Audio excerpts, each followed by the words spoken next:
अस्सलाम वालेकुम नाज़रीन, मैं हूं डॉक्टर सादिया मोइन। प्रोग्राम सेहत है ज़िंदगी में आपके साथ।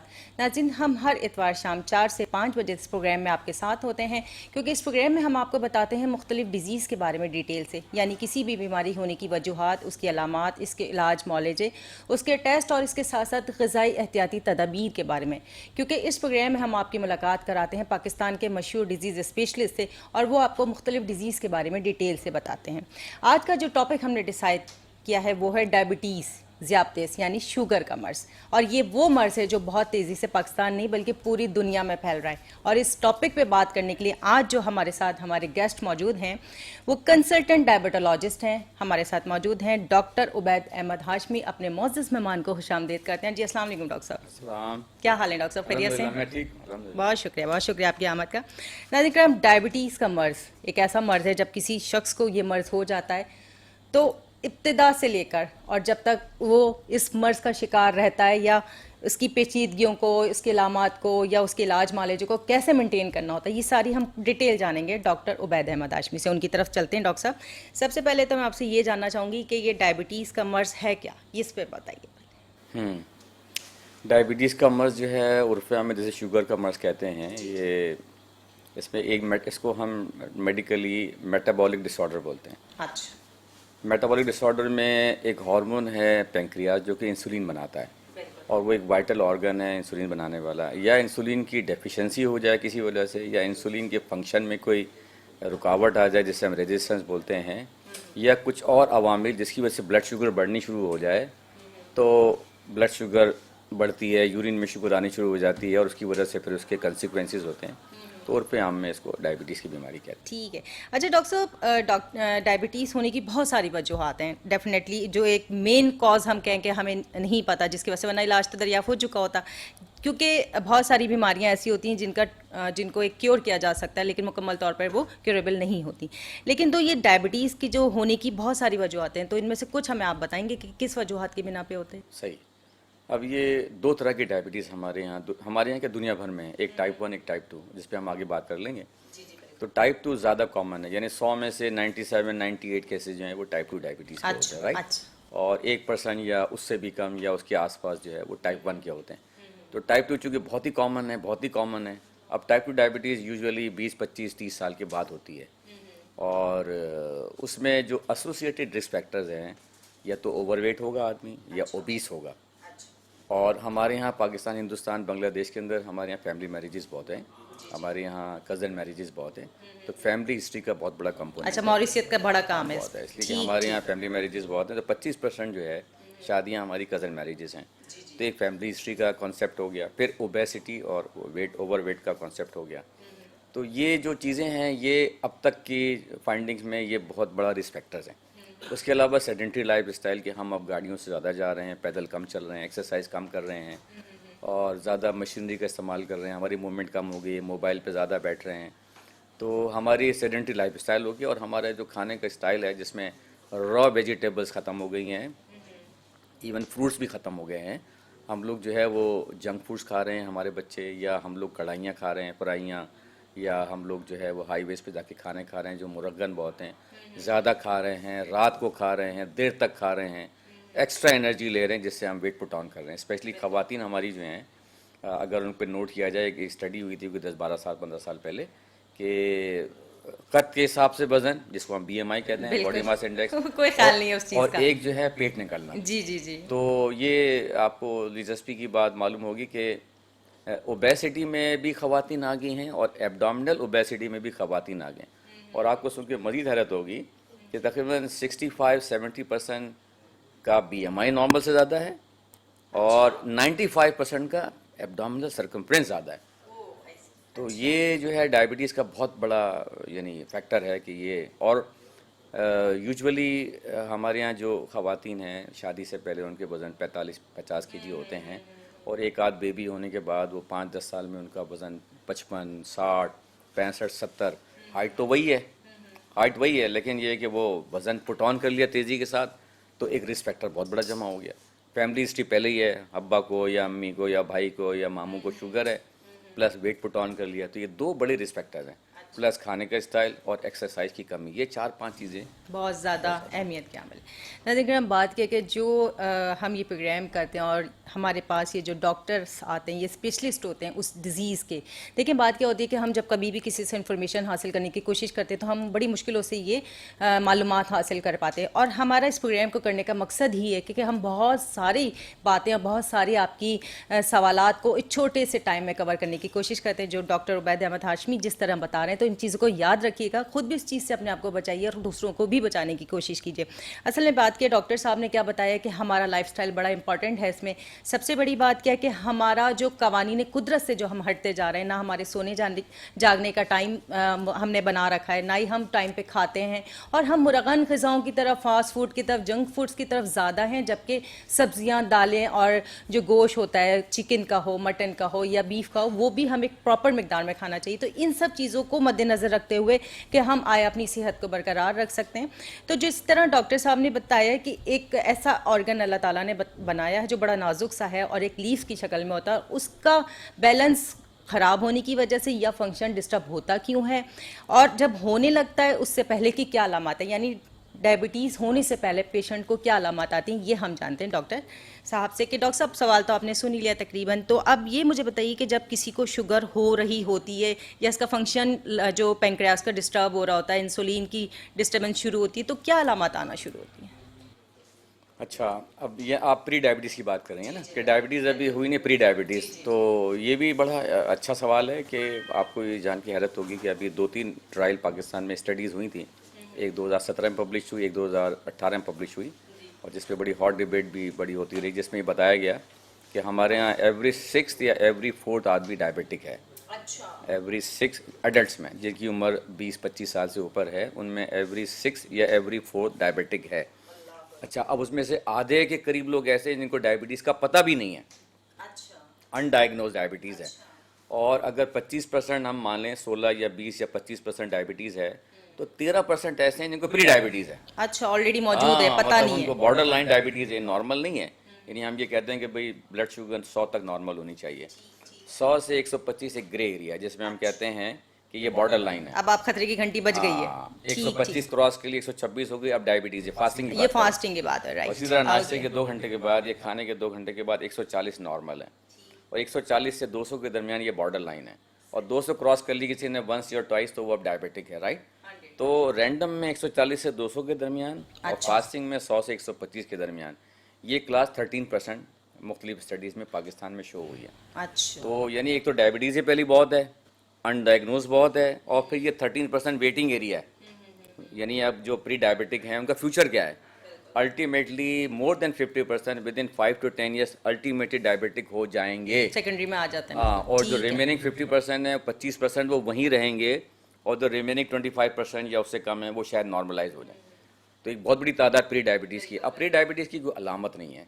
अच्छा, आपको मैंने बताया ना कि जितने डायबिटिक हैं उसमें आधे डायग्नोज ही नहीं है, वो डायबिटिक हैं, वो डायग्नोज नहीं है।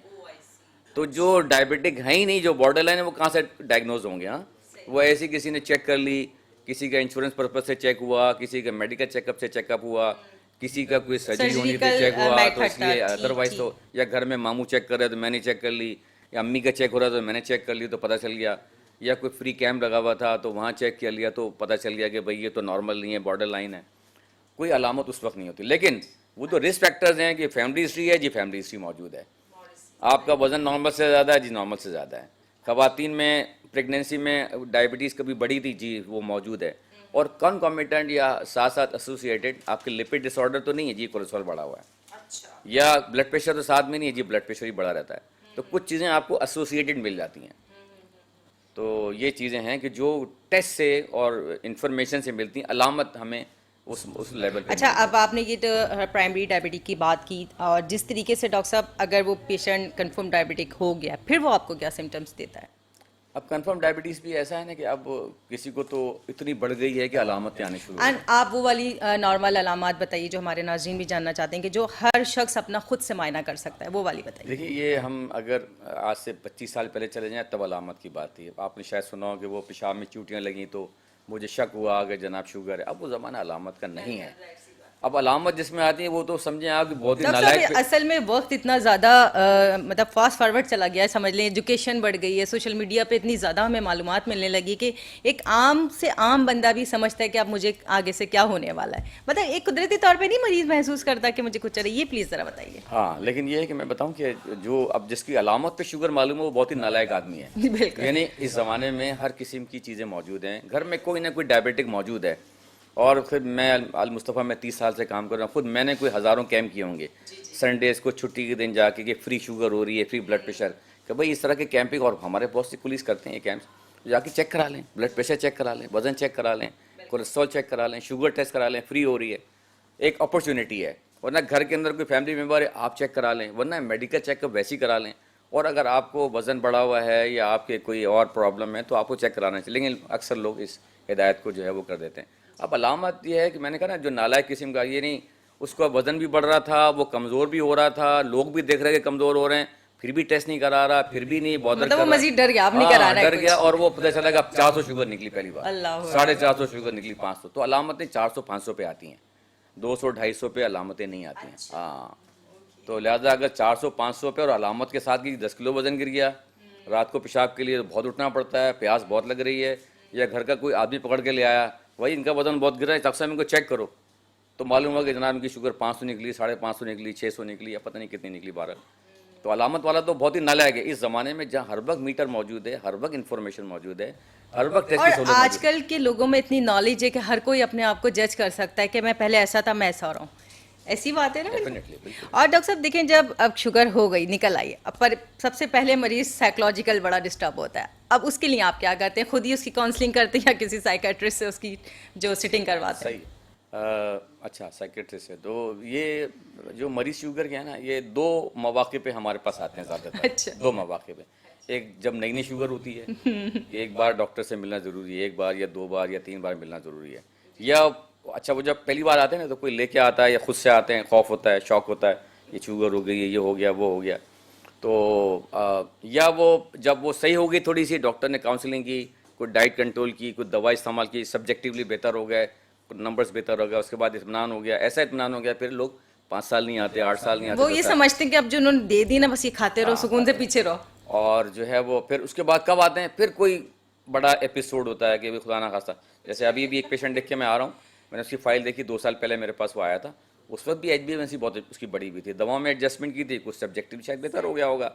आज उसका बेटा लेकर आया कि इनकी तबीयत सही नहीं थी, मैंने चेक की 450 शुगर।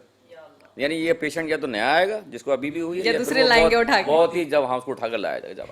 अच्छा डॉक्टर साहब, जैसे जिस तरीके से आपने बताया कि प्राइमरी डायबिटिक एंड सेकेंडरी, तो टाइप 1 टाइप 2, अब पेशेंट आपके पास आए तो आप क्या करते हैं? फ़ौरन मेडिसिन देते हैं या इंसुलिन देते हैं, या पहले उसकी डाइट या एक्सरसाइज वगैरह क्या कंट्रोल कराते हैं? अगर हमारे पास कोई इमरजेंसी नहीं है और अच्छा। पेशेंट समझदार है और पेशेंट जो है मोटिवेटेड है और पेशेंट सिम्टोमेटिक भी नहीं है ना, कोई इमरजेंसी नहीं है, भाई पाँव में ज़ख़म है फ़ौरन सही करो, शुगर ऑपरेशन होने वाला है फ़ौरन सही करो, इसका आंखों का ऑपरेशन होने वाला है फ़ौरन सही करो, सिम्टोमेटिक बहुत है, यानी बहुत पेशाब आ रहा है, वज़न बहुत गिर गया है, सिम्टोमेटिक बहुत है, या कोई और इमरजेंसी है, तो उस वक्त तो हम फिर दवाई फ़ौरन शुरू करते हैं, चाहे इंसुलिन शुरू करें, चाहे दवाएं शुरू करें। ठीक। और या कुछ दिन गुजर चुके होते हैं, अगर वो पेशेंट की शुगर अगर से ज़्यादा निकली है लेकिन वो ज़्यादा सिम्टोमेटिक नहीं है और वो कुछ समझदारी का मुजाहरा कर रहा है और वो सीख रहा है कि मुझे बताएं क्या डाइट लेनी है, मैं अब एक्सरसाइज करूँगा और मैं चेक भी करूँगा और ये भी, तो हम उसको मौका देते हैं कि आप डाइट पर, एक्सरसाइज पे, ठीक है, टेक योर टाइम, 15 दिन, महीना, 2 महीना आप इस तरह करें।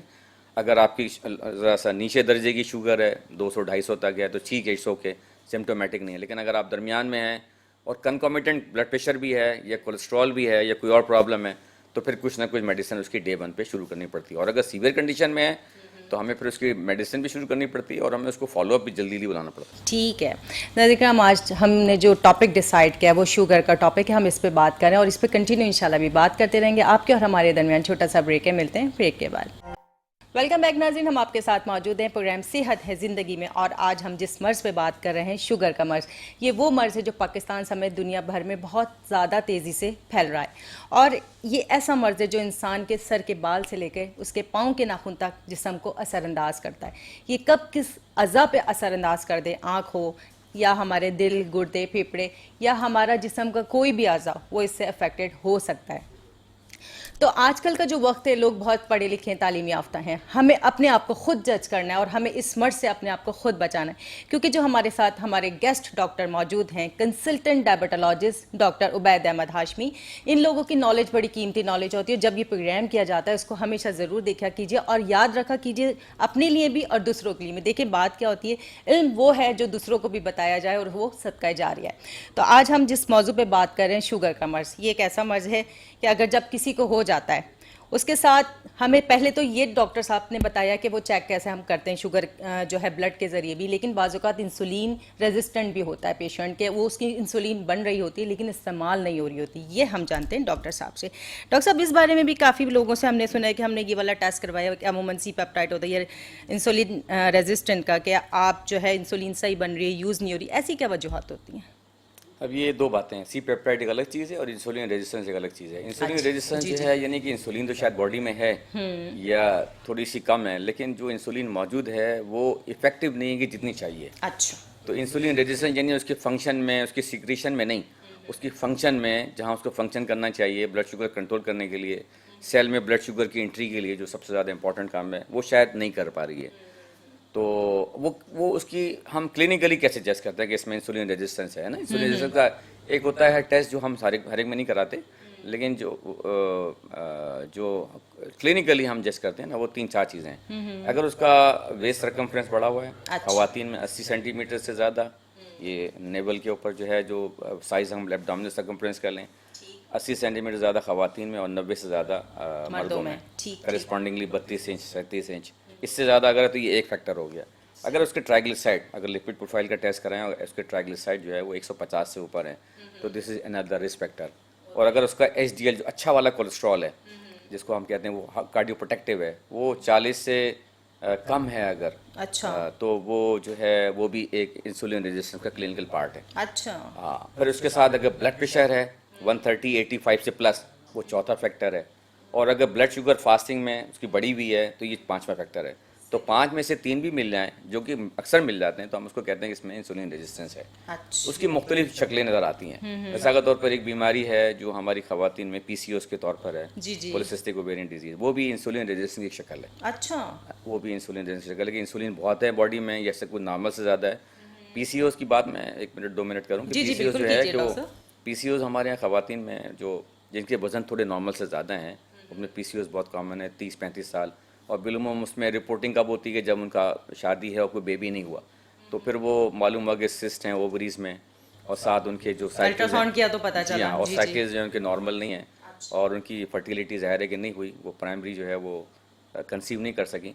तो फिर वो टेस्ट के बाद इंसुलिन लेवल देखा, वो बढ़ा हुआ है, और सिस्ट मौजूद हैं इसमें ओवरीज में, और साइकिल्स नॉर्मल नहीं हैं, तो वो पीसीओएस। तो पीसीओएस में बेसिकली जो बिहाइंड जो पैथोलॉजी है वो ये है कि इंसुलिन रेजिस्टेंस है, कि इंसुलिन तो बॉडी में है। अगर उनके इंसुलिन लेवल कराएं, इंसुलिन लेवल डायरेक्ट नहीं कराए जाते, सी पेप्टाइड लेवल हम कराते हैं टाइप 1 के अंदर, देखने के लिए कि इंसुलिन बन रही है कि नहीं बन रही। अच्छा, यानी कि पैंक्रियाज वर्किंग पे है जी, या नहीं? वो ठीक, टाइप ठीक, 1 में करते हैं कि ठीक, उसके टाइप इंसुलिन 1 में, रिक्वायर्ड। जी हाँ। Right, right. और जो हम कराते हैं इंसुलिन लेवल, या हम ये कराते हैं होमा लेवल के लिए, एक होमा टेस्ट होता है जिसमें हम फास्टिंग लेवल भी करते हैं, इंसुलिन लेवल, दोनों को साथ मैच करके देखते हैं, और वो 2.5 से प्लस अगर है तो इंसुलिन रेजिस्टेंस है। वो टेस्ट यूजुअली हम लोग नहीं करते, क्लिनिकल मार्कर के ऊपर करते हैं, लेकिन अगर वो 2.5 से ज़्यादा है तो इसका मतलब है उसमें इंसुलिन रेजिस्टेंस मौजूद है। और क्लिनिकली हमें वजन ज़्यादा, ट्राइग्लिसराइड ज़्यादा, ब्लड प्रेशर ज़्यादा। अब 4-5 चीज़ें इसमें और मिल गई हैं कि उसमें यूरिक एसिड भी बढ़ा हुआ होगा। अच्छा, यूरिक एसिड भी हमारे यहाँ कॉमनली बहुत बढ़ा हुआ है, तो वो 5.5-6 तक होना चाहिए, वो 7 या 8 मिलेगा, तो वो एक अलग फैक्टर है। यूरिन में माइक्रो एल्ब्यूमिन यूरिया या प्रोटीन आ रही है, अगर यूरिन में टेस्ट कराएं माइक्रो एक एल्ब्यूमिन प्रोटीन है, वो एक लेवल है नॉर्मल, अगर वो नॉर्मल से ज़्यादा है तो वो एक और क्राइटेरिया है कि ये इसको जो है वो एक होमोसिस्टीन लेवल होता है जो कॉमनली नहीं कराया जाता। अगर वो भी बढ़ा हुआ है तो इसका मतलब है कि वो भी इंसुलिन रेजिस्टेंस का एक मार्कर है। जिस तरीके से डॉक्टर साहब ने ये बातें बताई हैं लेडीज़ के हवाले से, कोई गायनी का इशू है या कोई यूट्रस के हवाले से कोई सिस्ट का इशू है, तो इसी हवाले से एक बात मेरे जहन में आई है, डॉक्टर साहब से पूछते हैं कि जब कोई औरत डॉक्टर साहब माँ बनने के दर्जे पे फाइज होने चाहती है, तो अमूमन प्रेगनेंसी के दौरान इंसुलिन लेवल डिस्टर्ब हो जाता है या देखने में आता है उसकी शुगर हाई हो रही है, तो इस हवाले से थोड़ा सा एक तो एहतियाती तदाबीर भी बताइएगा, लेकिन ये बताएं कि वाकई में शुगर होती है या सिर्फ उसी दौरान होती है, ठीक हो जाती है, रह जाती है, ये ज़रा प्लीज़ बताइए। अच्छा, 2 बातें हैं, एक तो डायबिटीज़ इन प्रेगनेंसी और एक है डायबिटीज पहले से मौजूद है ना, अच्छा, ऑलरेडी मौजूद जहाँ है। डायबिटीज किसी को पहले से मौजूद पता है, नहीं है हाँ, अगर उसे पता है या नहीं पता है वो अच्छा, अलग, वो एक अलग बात ठीक है। ठीक ठीक। और एक ये है कि डायबिटीज नहीं थी, हिस्ट्री नहीं थी, मालूम नहीं था, लेकिन प्रेगनेंसी में जब टेस्ट हुए तो मालूम हुआ कि ब्लड शुगर अच्छा, बढ़ी हुई है, अच्छा। तो जिसको हम जेस्टेशनल डायबिटीज कहते हैं। अब जेस्टेशनल डायबिटीज है, उसमें भी पहले मरहले में ये देखा जाता है कि भाई कितने महीने हो गए, 1 महीना 2 महीना 3 महीने, बाज़ खवातीन 8वें महीने भी रिपोर्ट कर रही हैं, बाद 6ठे महीने पे रिपोर्ट कर रही हैं, बाद 3रे महीने पे रिपोर्ट कर रही हैं। भाई देखें ना, साइकिल जब नहीं आया, पीरियड नहीं आए, अब अलर्ट हुई, उसके बाद जाके 1 हफ्ते के बाद टेस्ट कराया, टेस्ट कराने के 2 हफ्ते के बाद जाके डॉक्टर को दिखाया, और डॉक्टर ने फिर टेस्ट लिखा कि शुगर का करा वो करा, 2 2 हफ्ते हफ्ते बाद और कराया निकल गए, मजीद। जी जी फिर जी। वो टेस्ट की रिपोर्ट डॉक्टर के, तो 3-4 महीने इस तरह यूजुअली हो ही जाते हैं। तो वो फिर जाके अब ट्रीटमेंट शुरू होगी इस डायबिटीज वाली की। बात पे वही वाली बात है डॉक्टर साहब, राइट टाइम राइट डिसीजन, जो सेहत और जिंदगी सबके लिए जरूरी है। तो ये बात है, तो वो अब 2-2.5 महीने, अच्छा अब बेबी बनने का जो प्रोसेस है वो 3 हफ्ते से 3 महीने बड़ा इंपॉर्टेंट है। तो वो 3 हफ्ते से 3 हफ्ते का 3 महीने का पीरियड बिलमुम निकल जाता है, बिलमुम निकल जाता है। अब हम तो ये कहते हैं भाई शुगर लेवल ऐसी हो और ऐसी हो, इतनी हो, बिल्कुल सही हो, वो फर्स्ट निकल क्लास चुका हो, होता है टाइम। लेकिन वो टाइम अक्सर निकल चुका होता अच्छा। है। अच्छा, बहुत सारी दवाइयाँ ऐसी हैं जो प्रेगनेंसी में नहीं दी जाती हैं, और यूजुअली हम इंसुलिन देते हैं या सिर्फ ग्लूकोफेज की टैबलेट देते हैं, मेटफॉर्मिन देते हैं, तो लेकिन वो उनकी उल्टी सीधे दवाइयाँ भी, अगर वो पहले से डायबिटिक हैं, वो चल रही होती हैं। लेकिन ये कुदरत इतनी फैयाज, इतनी रहमदिल है, यानी हम तो जिना अस्पताल या सिविल अस्पताल में देखते हैं कि डिलीवरी के दिन आई हुई डायबिटीज़ मालूम हुई है, या अल्लाह। यानी और बेबी नॉर्मल हो गया।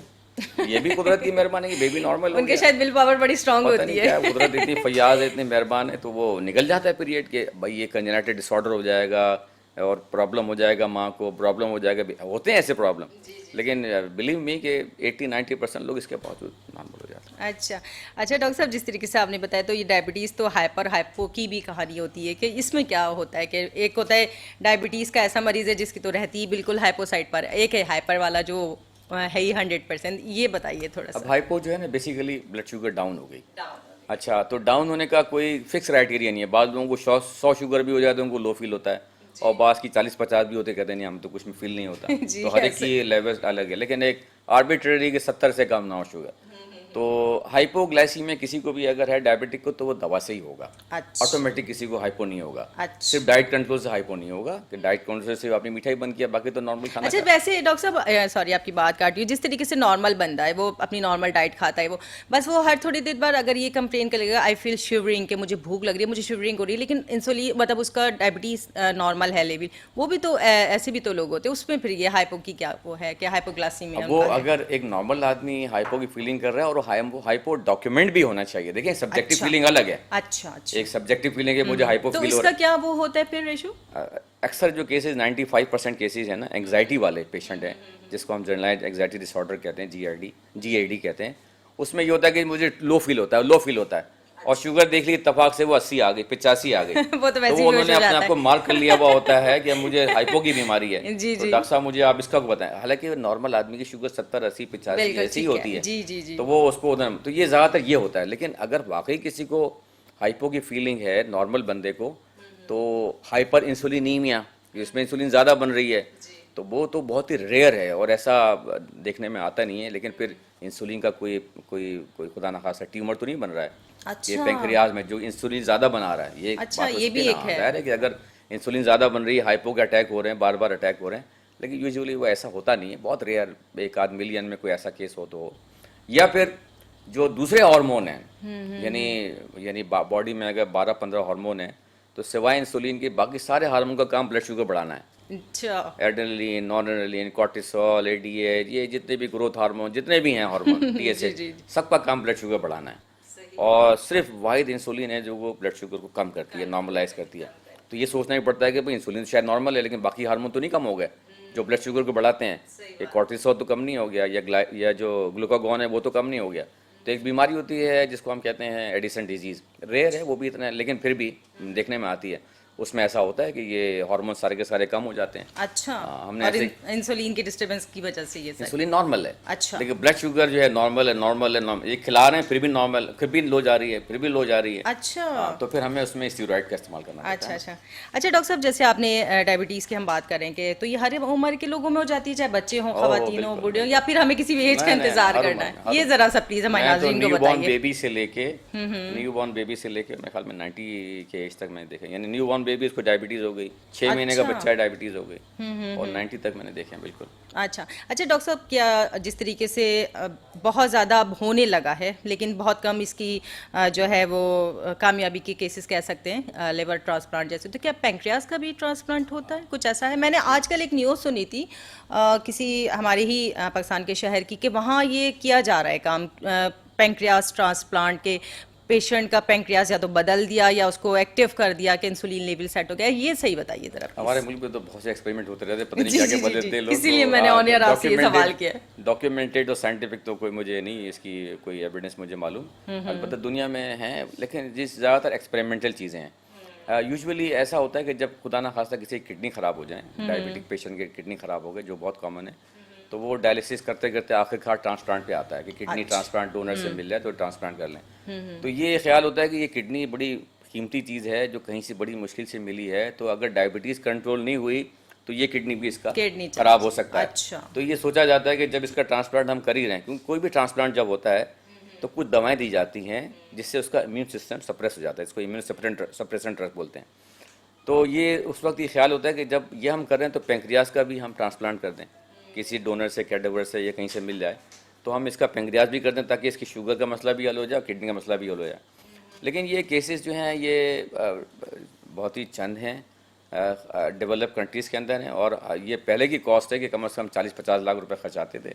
अब मालूम नहीं कितना खर्चा आता है। तो भाई पूरी ज़िंदगी भी इलाज अगर आदमी शुगर का करे 25 साल 30 साल भी, तो उसके शायद 2 लाख रुपए खर्च ना हो, जो ट्रांसप्लांट में उसको इतने पैसे खर्च यानी कि डायबिटीज़ खुद इतना खतरनाक काम नहीं करती जो दूसरे अज़ा के लिए कर देती है। ठीक है डॉक्टर साहब, मुझे एक बात बताइए, जो डॉक्टर इकराम, असल में मैं आपकी सारी मालूमात के लिए बहुत सारे सवाल जो हमारे जहन में होते हैं हम करते हैं ताकि आपकी मालूमात में भी इजाफा हो। चूँकि डायबिटीज़ खुद एक ऐसा मर्ज़ है कि दूसरे अमराज को दावत देता है, चाहे वो कार्डियो का हो, चाहे किडनी का हो, चाहे लंग्स का हो, या हमारे जिस्म का कोई भी ऑर्गन हो। इवन के हम जब अपने नेल्स फाइल करते हैं यानी नाखून काटते हैं हाथ के या पाँव के, अगर वो गलत कट गया और वहाँ ज़ख़म हो गया तो वो भी बड़ा ख़तरनाक हो जाता है अगर डायबिटीज़ का मर्ज़ है। तो इसी हवाले से डॉक्टर साहब से जानते हैं कि इस हवाले से हमें क्या एहतियाती तदाबीर करनी चाहिए, और अगर डायबिटीज़ में अगर पेचीदगियाँ हो जाएँ और मरीज़ जैसे कि अपनी एहतियात नहीं करता तो क्या क्या पेचीदगियाँ हो सकती हैं डॉक्टर? हाँ, अब ये जैसे नाखून की बात आपने की ना, तो पाँव के ज़ख़म बहुत कॉमन है ना डायबिटीज़ के पेशेंट में। जी जी जी। और वो एकदम नहीं होते, पहले डायबिटीज़ हुई जो कंट्रोल नहीं है, ठीक। और अनकंट्रोल डायबिटीज़ बहुत साल से चल रही होती है, फिर आ जाती है न्यूरोपैथी, डायबिटिक न्यूरोपैथी, पाँव में कि जलन हो रही है, सुन्न हो रहे हैं, सुइयाँ महसूस हो रही हैं, महसूस करने की सलाहियत कम होगी, पाँव ठंडे हो गए, या कोई चीज़ लग भी गई तब भी महसूस पता नहीं हुई। चला। तो ये कोई अच्छी अलामत नहीं है। अच्छा। यानी पहले डायबिटीज़ थी जो कंट्रोल नहीं, अब न्यूरोपैथी आ गई। अब न्यूरोपैथी आ गई है, अब उसके बाद ज़ख़म आएगा। अच्छा। और अगर वो डायबिटीज़ भी कंट्रोल नहीं हुई, न्यूरोपैथी भी कंट्रोल नहीं, और ज़ख़म भी आ गया और ज़ख़म भी नहीं हुआ, तो अब गैंग्रीन आएगी, पाँव काटने की नौबत। ये अच्छा। सीक्वेंस में होता है। अच्छा अच्छा। तो अगर पाँव में नमनेस है, टिंगलिंग है, बर्निंग है, पिंस एंड नीडल्स फीलिंग है, ठंडे हैं, कोल्ड फीट है, महसूस नहीं हो रहा, ये अच्छी बात नहीं है, उसका इलाज होना चाहिए। और जब ज़ाहिर है कि पाँव वल्नरेबल हो गया, पाँव वल्नरेबल है, सेंसिटिव है कि कोई चीज़ चल रहे हैं महसूस नहीं हो रही है, कोई चीज़ चुभ गई महसूस नहीं हो रही। मुझे तो एक याद आया, 20 साल पहले की बात है मुझे, एक आदमी, एक हाफिज साहब थे हमारे, बेचारे अल्लाह जन्नत नसीब करें, तो उनका पाँव का जो है ना पूरा एक अंगूठे का पोर गायब हो गया था। उनकी वाइफ ने सुबह नोट किया, वो उसमें ब्लड आ रहा था। अच्छा। और वो उनको नहीं पता था क्या हुआ, मतलब सेंसेशन ही नहीं थी उनको पता ही नहीं है, यानी उनसे पूछ रहे क्या हुआ, कैसे हुआ, उन्हें कुछ पता नहीं है। तो यानी इस सेंसिटिविटी इतनी ज़्यादा डिस्टर्ब हो जाती है कि महसूस जैसे फालिज हो जाता है, खुदा ना खास्ता एक हिस्सा खुदा ना खास्ता फालिज हो गया, महसूस ही नहीं होता। तो वो इसी तरह पाँव के अंदर होता है, इनसेंसिटिव हो जाता है। तो ये जब इनसेंसिटिव है तो अगर नाखून काट रहे हैं उस वक्त भी बहुत मुहतात रहने की ज़रूरत है। फिर ठंडे पानी, गर्म पानी से अगर नहाना है तो फिर पता ही नहीं चलता कि पानी ठंडा है कि गर्म है, महसूस करने से खराब हो गई ना, ग्लव्स एंड स्टॉकिंग खराब हो गई।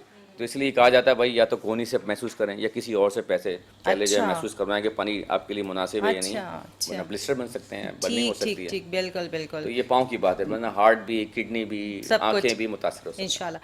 नाज़रीन इकराम, हम बात कर रहे हैं आज डायबिटीज़ के मर्ज़ पे, और इंशाल्लाह हम डॉक्टर उबैद अहमद हाशमी से मुख्तलिफ प्रोग्राम से मुख्तलिफ ऑर्गन्स के बारे में ज़रूर डिटेल से जाना करेंगे, लेकिन इस वक्त सिर्फ हम ओवरऑल डायबिटीज़ पे बात करें। आपके और हमारे दिन में आने एक छोटा सा ब्रेक है, मिलते हैं ब्रेक के बाद। वेलकम बैक नाज़रीन, हम आपके साथ मौजूद हैं प्रोग्राम सेहत है ज़िंदगी। और आज हम जिस टॉपिक पे बात कर रहे हैं ये बहुत कॉमन बीमारी हो गई है। इतनी ज़्यादा कॉमन हो गई है कि एक जगह 10 अफराद बैठे हो तो कम से कम 6 अफराद डायबिटीज़ का शिकार होते हैं। और जब किसी मरीज़ को ये पता चलता है कि मुझे डायबिटीज़ होगी तो वो मेंटली बड़ा डिस्टर्ब होता है, लेकिन हमारे डॉक्टर्स का काम होता है उसको उस पीरियड से निकालना और उसके बाद उसकी लाइफस्टाइल को चेंज करना, उसे बहुत सारी हिदायतें देना, चाहे वो उसके एक्सरसाइज के हवाले से, चाहे उसकी ग़िज़ाओं के हवाले से, या मज़ीद किसी बीमारी के होने से बचाने के लिए। क्योंकि बहुत सारी वबाएँ आजकल फैल रही हैं जिस तरीके से आप सुनते आ रहे हैं और हम सब सुन रहे हैं, और अल्लाह ताला से दुआ भी करते हैं कि इन वबाओं को ख़त्म करे। तो डॉक्टर साहब से जानते हैं कि अगर जिसे डायबिटीज़ का मर्ज़ है वो किसी वबाई मर्ज़ का शिकार हो गया या किसी और बीमारी का शिकार हो गया डॉक्टर साहब, तो उसके लिए कितना सीवियर हो जाता है?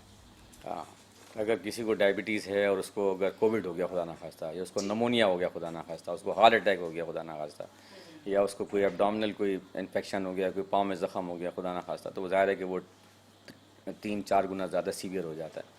तो उसकी इम्यूनिटी भी कम हो जाती है, उसका HbA1c बड़ा होता है, लिहाजा वो ब्लड शुगर बढ़ने की वजह से उसको इन्फेक्शन भी लंबा हो जाता है, प्रोलॉन्ग हो जाता है।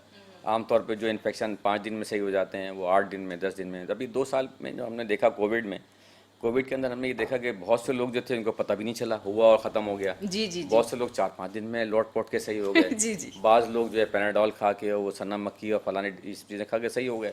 बहुत से ऐसे थे अस्पताल जाना पड़ा, बहुत से को ऑक्सीजन लगनी पड़ी, बहुत से चले बहुत भी से गए ICU में चले गए, दुनिया बहुत से। से दुनिया चले गए। जी जी। लेकिन अगर आप पलट के देखें वो कौन लोग जो चले गए, वो कौन लोग थे जिनको ICU में डालना पड़ा, वो कौन लोग थे जिनको हमें ऑक्सीजन लगानी पड़ी, वो वही थे जो डायबिटिक थे, वही थे जो हाइपरटेंसिव थे, अच्छा। वही थे जो जो उनके इस्केमिक हार्ट डिजीज़ थी, वो थे जो कैंसर के पेशेंट थे, वो थे जो ओल्ड एज थे। तो यानी ये तमाम चीज़ें जो हैं, जितनी आपकी इम्यूनिटी कम होगी, डिजीज़ होगी, क्रॉनिक डिजीज़ होगी, उतनी वल्नरेबिलिटी ज़्यादा होगी इन चीज़ों के।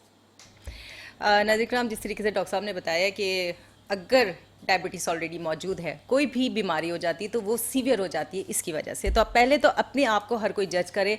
देखिए, बात क्या होती है कि हम जो कुछ यहाँ बैठ के बात कर रहे हैं और आपने सुन लिया, सिर्फ सुनने के लिए नहीं होता है, उसको सुन के समझने के लिए होता है। क्योंकि ये जो डॉक्टर्स आते हैं ना, इनका जो कहना चाहिए टाइम है बहुत कीमती, इनकी नॉलेज बहुत कीमती है। क्योंकि अगर मैं और आप निकाल के बैठेंगे पढ़ने के लिए शायद हमें बहुत मेहनत करनी पड़ेगी, लेकिन इस थोड़े से टाइम में हमारी कोशिश है कि हम आपको ज़्यादा से ज़्यादा मालूमात फराम करें। अब डॉक्टर साहब की तरफ चलते हैं और ये जानते हैं कि डायबिटीज़ के मरीज़ को ग़िज़ा में क्या एहतियात करनी चाहिए कि वो बड़े आराम से जो है ना ये वाली चीज़ें खा सकता है और इन चीज़ों में एहतियात करनी है। जी डॉक्टर साहब। मुझे याद आया कोई 15-20 साल पहले एक इंग्लिश प्रोफेसर थे, प्रोफेसर अल्बर्टी। तो अच्छा। उनको बांग्लादेश में एक सिम्पोजिया था, उसमें उनको बुलाया था, 45 मिनट का लेक्चर था कि डाइट इन डायबिटीज़, कि इस पर आपका 45 मिनट का लेक्चर है। तो वो उन्होंने कहा मुझे आपने 45 मिनट क्यों दिए इतने, ये तो 1 मिनट की बात है। अच्छा। Normal diet whichever type of diet you are taking. हर अच्छा। कम्युनिटी में अलग है, कोई चावल खाता है, कोई नारियल सही खाता है, सही कोई सही। कुछ भी नहीं खाता, कोई बहुत कुछ खाता है, तो जो भी है। तो normal diet minus sugar is the diet recommended for every diabetic. ये वो ज़माने की एक मजाकिया बात थी उनकी। खैर, तो हम ये कहते हैं कि भाई जो आपके घर में जो रूटीन पकता है ना, दाल पकती है, लोग 95% क्या खाते हैं, दाल खाते होते हैं, सब्जी खा रहे दाल होते हैं, सब्जी सालन खा रहे जी। होते हैं, पूछ तो बहुत रहे होते हैं, लेकिन खाते यही हैं लोग 95%। अब बहुत सी खवातीन हैं स्पेशली, वो तो नाश्ता करती ही नहीं है ना। अब उनको क्या नाश्ता बताएं कि नाश्ते में ये हो और ये हो ये हो, वो करती नहीं नाश्ता। वर्किंग वुमेन शायद करती हैं तो करती हैं, अदरवाइज बहुत सी खवातीन तो नाश्ता ही नहीं करती हैं, या करती भी हैं तो आधा स्लाइस और आधी कप चाय 12 बजे दोपहर को, ये नाश्ता होता है। तो वो, और वो वजन ज़्यादा है उनका, और उनसे पूछो डाइट तो भाई हम तो कुछ खाते ही नहीं है, कुछ खाते ही नहीं है, अगर पूछो भी तो ये खाते हैं। तो हम यही कहते हैं कि भाई आप जो नॉर्मल डाइट खाते हैं आप वो डाइट लें, लेकिन हेल्दी डाइट लें। हेल्दी डाइट लेंगे, उसमें कार्बोहाइड्रेट्स भी हों, उसमें प्रोटीन्स भी हों, उसमें फैट्स भी हों। और जैसे आप लोग पूछते हैं कोल्ड ड्रिंक पी लें, मैंने कोल्ड ड्रिंक में कोई सेहत है तो आप बता दें, आप पी लें, मैं दिन में 3 दफ़ा पी लें। बिल्कुल ऐसे। अगर मिनरल्स हैं, वाइटामिन हैं, आयरन है, कैल्शियम है, विटामिन डी, ऐसी कोई चीज़ तो नहीं है, तो फिर क्यों लेना चाहते हैं आप? दूध का इस्तेमाल बढ़ाएं। हम लोग दूध नहीं पीते, मैं तो कहता हूँ माँ की गोद से और कब्र की लहर तक दूध पीना चाहिए भाई। जिसको देखो विटामिन डी कम है, जिसको देखो विटामिन डी कम है। हम ये समझते हैं कि हमारे घर में जो धूप नज़र आ रही है ना दीवार के ऊपर, तो विटामिन डी हमें मिल जाएगी। नहीं, विटामिन डी उस वक्त मिलेगी वो धूप आपके जिस्म पे टच हो और बर्निंग लेवल की आपको सेंसेशन फील हो, तो विटामिन डी मिलेगी। अच्छा। हाँ, तो अब ये तो हम तो ऐसे लेवल की कहाँ लेते हैं, धूप आते ही चश्मा लगा लिए, कपड़े पहन लिए, AC में बैठ गए, तो हम लोग तो ये सब काम करते ही नहीं है। खैर, तो जो नॉर्मल डाइट है, जो हेल्दी डाइट है, कि दूध का इस्तेमाल है, दही का इस्तेमाल है, फ्रूट्स, सारे फ्रूट खा सकते हैं, सेब है, पपीता है, खरबूजा है, केला है, अमरूद है, किन्नू, आम और चीकू ज़्यादा मीठे हैं। आम वैसे भी सीजनल फ्रूट है, हर पूरे साल नहीं होता है, 2-3 महीने होता है। और अगर आपकी शुगर नॉर्मल है तो एक आध आम भी खाया जा सकता है। चीकू बहुत मीठा है, लिहाजा हम उसको ज़रा मना करते हैं, वरना आप सेब खाएं, पपीता खाएं, खरबूजा खाएं, केला खाएं, अमरूद खाएं, किन्नू खाएं। घर में एक रोटी पकती है, 2 रोटी आपकी आप खाएं, सादे चावल ने खाएं बिल्कुल। ये बिरयानियाँ, ये जो हम खाने मना करते हैं ना, ये कढ़ाइयाँ, फ्राइयाँ, बिरयानियाँ, बोटियाँ, टिक्के, पराठे और ये निहारियाँ और ये मना करते हैं कि भाई इस्तेमाल ना करें, आपके पैसे भी ज़ाया होंगे, आपका सेहत भी ख़राब होगी, और इसमें बहुत ऑयल, और कौन सा ऑयल यूज़ कर रहे हैं यू नेवर नो। तो वो आप अवॉइड करें और आप हेल्दी डाइट लें। आप चिकन की 2 बोटी, आप, मैं तो ये भी कहता हूँ साथ साथ कि आप चिकन की 1 बोटी खाने के लिए इतना सारा पानीदार सालन क्यों खाते हैं? सही बात है। इतना शोरबा डिबो डिबो के क्या खा के आ रहे हैं हम लोग? बिल्कुल। 2 रोटी हमने खानी है और डिबो डिबो के दाल से यूँ खा रहे हैं, डिबो डिबो के, क्या ग़िज़ाइयत है उसकी? या सालन का लेकिन शोरबा। डॉक्टर साहब 2 चिकन के पीसेस से पेट भी तो नहीं भरेगा ना पेशेंट का? तो आप सब्जी लेते हैं, अच्छा, सलाद साथ लेते में हैं, कोई ऐसी फ्रूट चीज़। लेते हैं ना। हाँ। हम तो ये मना नहीं यानी करते। आप चाह रहे हैं कि रोटी बंदा कम खा ले, फायदेमंद चीज़ ज़्यादा खा ले। 2 रोटियां, 3 रोटियां खाए चले जा रहे हैं, रोटियों में क्या बताइए, कार्बोहाइड्रेट खाए जा रहे हैं, चावल, फिर चावल भी खा रहे हैं। जी जी। जो दाल बच गई उसमें, अब वो दाल क्या है, वो थोड़ी सी दाल थी, उसमें पानी डाल के इतना सारा पतीला बन गया है, डिबो डब्बे के लिए रोटी से खाई पहले, जो बच गई उसमें चावल डाल दिए, कार्बोहाइड्रेट पे कार्बोहाइड्रेट खाए जा रहे हैं, ना फ्रूट खा रहे हैं, ना एक गिलास दूध पी रहे हैं, ना दही खा रहे हैं। तो ये तो इसमें ग़िज़ाइयत है ही नहीं, विटामिन डी भी नहीं मिलेगी, B12 भी नहीं मिलेगा, आयरन भी नहीं मिलेगी, कैल्शियम भी नहीं मिलेगी। अच्छा डॉक्टर साहब, अमूमन ये होता है कि डायबिटीज़ का पेशेंट जो होता है उसे बस ये होता है कि बस मुझे मीठा छोड़ देना है। वो खाएगा, छुप छुप के खाता भी है, लेकिन तो क्या सबसे ज़्यादा उसे मीठा ही छोड़ना है, ऐसा होता है? देखिए, मीठा तो लोग यूजुअली रोज़ाना तो नहीं खाते। बिल्कुल बिल्कुल ऐसे ही। रोज़ाना वो मिठाई क्या भाई, मिठाई आप कितनी बार खाते हैं? खरीद के ला के खाना, महीने में शायद अब एक उसके बार। लिए अच्छा वो डब्बा जो 1 किलो का लाए हैं, तो खाली आप पूरा 1 किलो अकेले खाएंगे एक दिन में? डेफिनेटली नहीं। अब आपके घर में अगर 8-10 अफराद हैं, वो लोग भी खाएंगे ना, तो आपके हिस्से में 1 पीस आएगा। जो महीने में 1 मरतबा 1 किलो मिठाई के 2 पीस के लिए आप पूछ रहे हैं, बिल्कुल तो ऐसे ही। ये इसको क्वांटिटेटिव मेजरमेंट। अगर आप वाकई महीने में 1 मरतबा 1 पीस अगर खाएंगे तो खा लें आप। कोई अगर आप हर्ज नहीं। रोजाना बुनियाद पर आप बोलते हैं आलू खा लें, मैं बोलता हूँ कि आलू रोजाना आप कितना, आधा किलो रोजाना खाएंगे? नहीं डॉक्टर साहब, एक पीस खाएं। अरे तो 1 पीस के लिए क्या खाने बिल्कुल। अच्छा डॉक्टर साहब, ये जिस तरीके से आपने बताया मीठा खा लिया, बाज़ मरीज़ों को मैंने खुद ये कहते सुना है, आज मैंने एक गुलाब जामुन खा ली तो सोच रही हूँ दवाई 2 खा लूँ, 2 गोलियाँ खा लूँ, क्या ऐसा भी होता है? बेहतर है करना? ऑलरेडी उनकी शुगर बढ़ी हुई होती है, यानी 95% लोगों की शुगर बढ़ी हुई है, सिर्फ 5% 10% लोग ऐसे होंगे। यानी एक स्टडी हुई थी एक बार कि सिर्फ 7% लोग पाकिस्तान में ऐसे थे अच्छा, जिनकी शुगर कंट्रोल थी, 7? सिर्फ 7%। अल्लाह 93 की तो आउट ऑफ कंट्रोल। वो मिठाई खाने वाली खातून जो आप कह रही हैं, उनकी भी आउट ऑफ कंट्रोल ही होगी। अब डेफिनेटली। उन्होंने अज्यूम कर लिए कि अब इससे खाने से और बढ़ गई होगी, तो ब्लाइंडली नहीं करें कि ट्रीटमेंट के आपने चेक वेक की नहीं है और खामखा आप ये अज्यूम करके कि मेरी बढ़ गई होगी तो मैं एक गुलाब जामुन तो एक मिठाई से ही कोई होता है।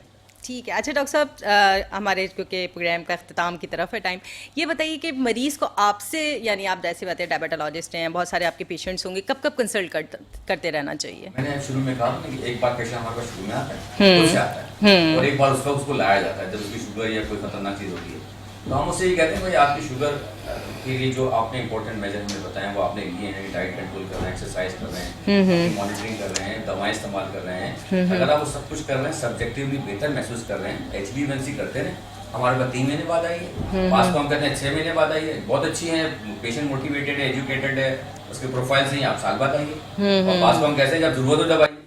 अच्छा। और जो नाला किस्म के पेशेंट है 3 दिन बाद फिर आना, 4 दिन बाद, और उसको 3 दिन बाद अच्छा। तो 2 साल बाद आता है। आज पेशेंट देखा है, उसको लिखा हुआ था पेपर में 3 दिन बाद फिर आना, वो 2 साल बाद आया, वो अलग से। अल्लाह अकबर। नाज़रीन, ये डायबिटीज़ का मर्ज़ ऐसा मर्ज़ है कि पूरा जैसे इंसान अपने आप को ये समझता है कि अब मुझे शुगर हो गई है तो मुझे मीठा भी नहीं खाना है, अब बस मेरी ज़िंदगी का ख़ात्मा है, तो बाज़ तो एहतियात करते हैं तो इस चीज़ को कंट्रोल कर लेते हैं, और बाज़ बिल्कुल एहतियात छोड़ देते हैं, तो इन सब चीज़ों को कंट्रोल करने की ज़रूरत है। और चूँकि एक्सरसाइज एक ऐसी चीज़ है जो बहुत सारी बीमारियों को ख़त्म करने या कम करने में बड़ा अहम किरदार अदा करती है, तो हम डॉक्टर साहब से ये पूछते हैं कि शुगर के मरीज़ के लिए कितनी रोज़ की एक्सरसाइज या वॉकिंग इंपॉर्टेंट है? जी डॉक्टर साहब। साइंटिफिकली तो हम ये कहते हैं ये हफ्ते में 5 दिन सही 45 मिनट का मसल वॉक है, अच्छा। और मिनिमम वॉक जो है वो ब्रिस्क वॉक है। ब्रिस्क वॉक में ये है कि आप तेज तेज चलें, और तेज तेज चलने वाले की खवातीन के लिए हम कहते हैं कि 1 मिनट में कम से कम 100 स्टेप्स, 100 स्टेप्स। और मर्दों के लिए हम ये कहते हैं कि 120 स्टेप्स। तो वो एक रिक्वायर्ड और साइंटिफिकली लॉजिकली अच्छी एक्सरसाइज है। ब्रिस्क वॉक 45 मिनट 5 दिन हफ्ते में, और स्पीड 100 स्टेप पर मिनट खवातीन में, और 120 मर्दों में। लेकिन अगर ये पॉसिबल नहीं है तो 4 दिन कर लें, 3 दिन कर लें, कि something is better than nothing. और अगर 100 स्टेप नहीं कर सकते तो 80 कर लें, 70 कर लें।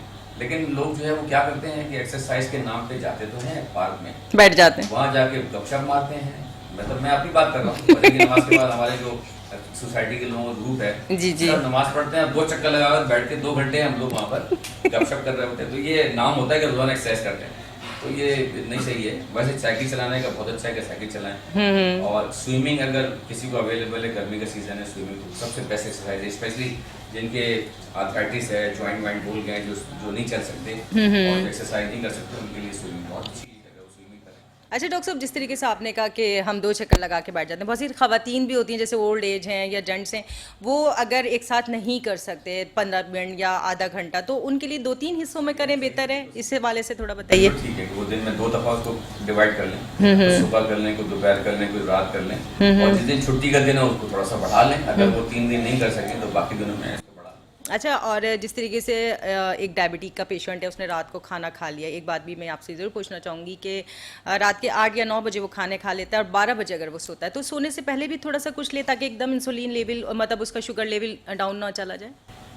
मैं आपसे बताया ना कि हमारे 93% तो बेसिक अनकंट्रोल है, तो हम ये समझते हैं कि रात खाने के बाद भी शुगर बढ़ी हुई हो गया, हम ये कैसे तसव्वुर कर लें कि शुगर डाउन होगी अनटिल ये डॉक्यूमेंटेड हो। उसने बताया कि रात नहीं, वो रात के खाने के बाद भी अमूमन क्योंकि डायबिटीज़ की अमूमन मेडिसिन की जो मतलब एक रूटीन बना हुआ होता है सुबह नाश्ते में और रात के खाने में, तो इस हवाले से फिर मेरे जहन में आई ये बात। डॉक्यूमेंटेड नहीं हो, अच्छा तो एक्स्ट्रा मील मैं नहीं है अच्छा, मतलब सोते वक्त जैसे अमूमन लोग दूध लेते हैं। अच्छा, ये दूध लेने का बेहतर टाइम कौन सा है, मॉर्निंग का या नाइट का? मैं तो कहता हूँ जिस वक्त बस ले लें, क्योंकि बहुत सारी आजकल जैसे हम सोशल मीडिया पे पोस्ट पढ़े होते हैं कि रात को दही नहीं खाओ मर जाओगे, दूध ना पियो नुकसान दे, सुबह पी ले, तो इस हवाले से भी थोड़ा सा ये क्लियर कर दें कन्फ्यूजन। सारी चीज़ें मशहूर हैं, ऐसी है वैसी है, सब बेकार की बातें, आपको जिस वक्त मिले वो इस्तेमाल करें, ना इस्तेमाल करने के बहाने हैं।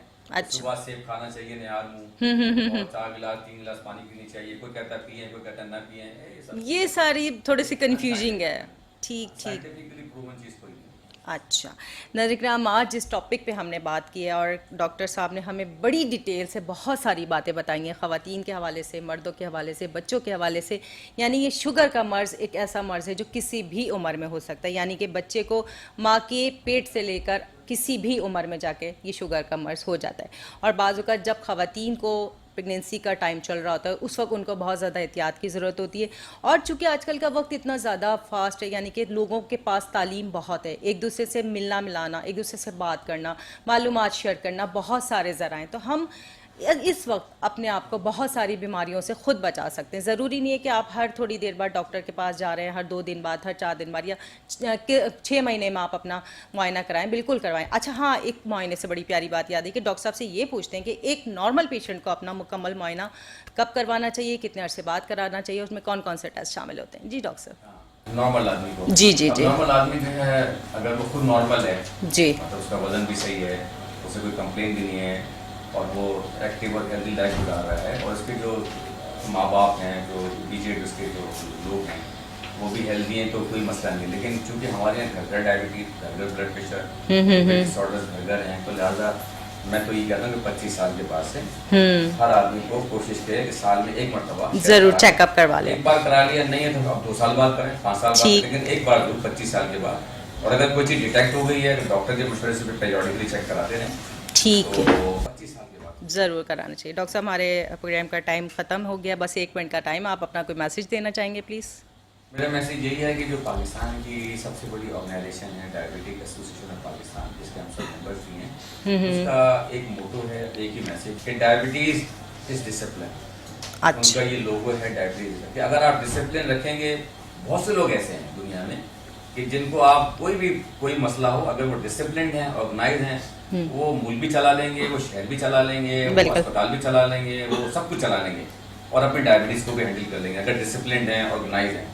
तो अपने आप को डिसिप्लिन करें, ऑर्गेनाइज करें, अपनी लाइफ को ऑर्गेनाइज करें, और डायबिटीज़ के अंदर भी ऑर्गेनाइज करें। ठीक है ठीक है। नाज़रीन, जिस टॉपिक पे आज हमने बात की डायबिटीज़, ये बड़ी मालूमाती प्रोग्राम था, आप इसको ज़रूर देखा कीजिए, और जो डॉक्टर साहब ने हिदायतें जारी की इस पर ज़रूर अमल किया कीजिए, क्योंकि डायबिटीज़ एक ऐसा मर्ज़ है, अगर आप इससे दोस्ती करेंगे तो ये आपका दोस्त है, और अगर आपने इसके साथ दुश्मनी की तो इससे बड़ा दुश्मन कोई नहीं। अगले प्रोग्राम तक के लिए इजाज़त दीजिए। अपने मौजूद मेहमान का शुक्रिया अदा करते हैं। डॉक्टर साहब का बहुत शुक्रिया, आप तशरीफ़ लाए। हमारे साथ मौजूद थे consultant diabetologist doctor Ubaid Ahmad Hashmi. Program सेहत है ज़िंदगी से अपनी मेज़बान डॉक्टर सादिया मोइन को इजाज़त दीजिए। अल्लाह हाफ़िज़।